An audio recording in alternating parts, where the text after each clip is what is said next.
But what if this time I end up having a heart attack?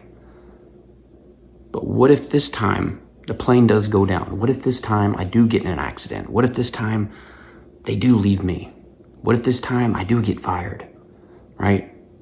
All these irrational thoughts that what if this time thought was like an internal battle that I had anytime I had anxiety, and I would have it all throughout the day. Especially with the first one, what if this time I'm dying, or what if this time it is a disease? What if this time it is an aneurysm or a stroke or a heart attack? And I know a lot of you battle that, and I made a video earlier today talking about listening to your heart, right? Which I was referring to your rational voice, which is oftentimes smaller than the irrational whenever we're dealing with anxiety, because it's supposed to be that way. We're not meant to be rational whenever we have anxiety. Whenever we're in fight or flight, we're trying to survive. So that's why that voice is smaller. But most of you do have that voice. And if you have these thoughts, what if this time, what if this time, what if this time, we're always thinking of like now or the worst case scenario, and we're catastrophizing, right? That's what we're very good at it. What we're not good at is being rational, because first of all, we're not meant to be, and that's not the way that we're programmed or wired at the current moment. We have to take tremendous conscious effort, to think rationally and to listen to your heart or listen to that voice, right? So if you're struggling with this battle, like I'm sure you are, what I first want you to do, this is where actually looking in your past would be beneficial. Look in your past. Think about how long you've had this and how these thoughts have never actually really come to fruition. You're catastrophizing. Some of you have been dealing with this for years. Some of you have been dealing with it for months. For those of you that have only been dealing with this for a week, it might take some time for you to start compiling this evidence for you to look back on, but trust me, you'll have the evidence. Let's say for 8 months you've had heart anxiety and you've been thinking that you're dying like 5 times a day. Some of you have been thinking way more. But let's say 5 times a day for 8 months, you've been like, oh my God, I think I'm having a heart attack. And then eventually it was like, but what if this time it is a real heart attack? Guys, and I dealt with this for like over 2 years just with the heart anxiety stuff. So 5 times a day, 30 days a month, that's 150 times 8, 800, 400. So that's 1,200 times, right? That you have as evidence that you did not die when you were almost for sure thinking that this was going to be the heart attack, right? You have to be putting in the effort to be rational and grabbing the evidence that you have from your past to show you that this is probably not going to happen again. And since I have so much more evidence that this is anxiety and that it's probably not going to happen, I need to want to gravitate towards that. It's right there for us. We have a choice. We feel like we don't have a choice, but we have all that overwhelming evidence that things are actually probably going to be fine. We're just not making enough effort to go get it, or to acknowledge it, or to bring it up. You have so much evidence. Some of you have been dealing with this for 5, 6, 7 years, and the worst things that you think in your head, they have not happened.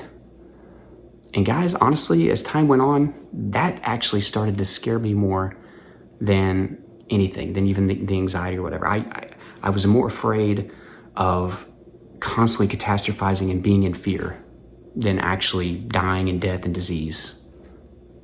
You know what I mean? I don't know if that makes sense to you guys, but I was more afraid of all this time that was passing, that I was worrying about things that were not happening and were not going to happen. Sure, we're all going to die, but I wasn't going to die anytime soon from the things that I was thinking. And just year after year after year would go by, and I wasn't living, and I became more afraid of that. You know what I mean? But you have all the evidence. So first, I would love for you to go back to the evidence that you have. And that was just an example of like 1,200 times, like 5 times a day for 8 months or whatever. Like that's evidence, right? But some of you guys have testing that you've gotten done. Go back to all the testing that you've done already, right? And then go back to some of these rational statements. This is one of my favorite ones. Disease is progressive.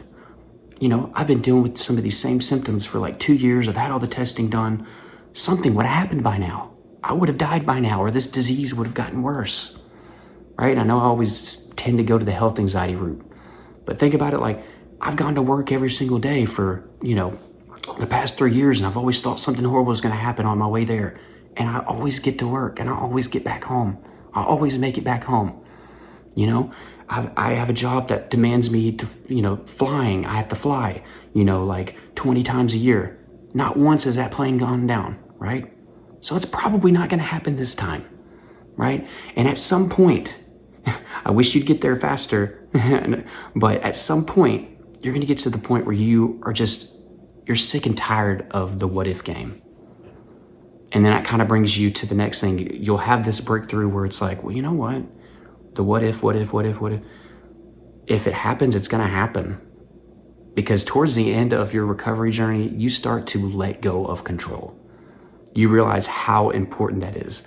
What if this time I'm having a heart attack? Well, then I guess I'm going to find out. I'll find out. Then I guess it'll be worse than all the other times that I thought I was having a heart attack, right? I guess I'll call an ambulance to come get me. I guess I'll get a loved one to drive me to the hospital, right? I guess I'll just have to go through that situation. What if I do end up with cancer this time? Well, I guess I'll get treatment and I'll fight it. and possibly I can overcome it. I'll do what I can do. I'll do the best that I can. And I mean, I know there's other worst case scenarios, guys, where it's probably not going to end well. Like, what if the plane does go down this time? Eventually you will get to the point to where you're like, well, then I guess it's going to go down. I can't control it. I can't control that part, you know?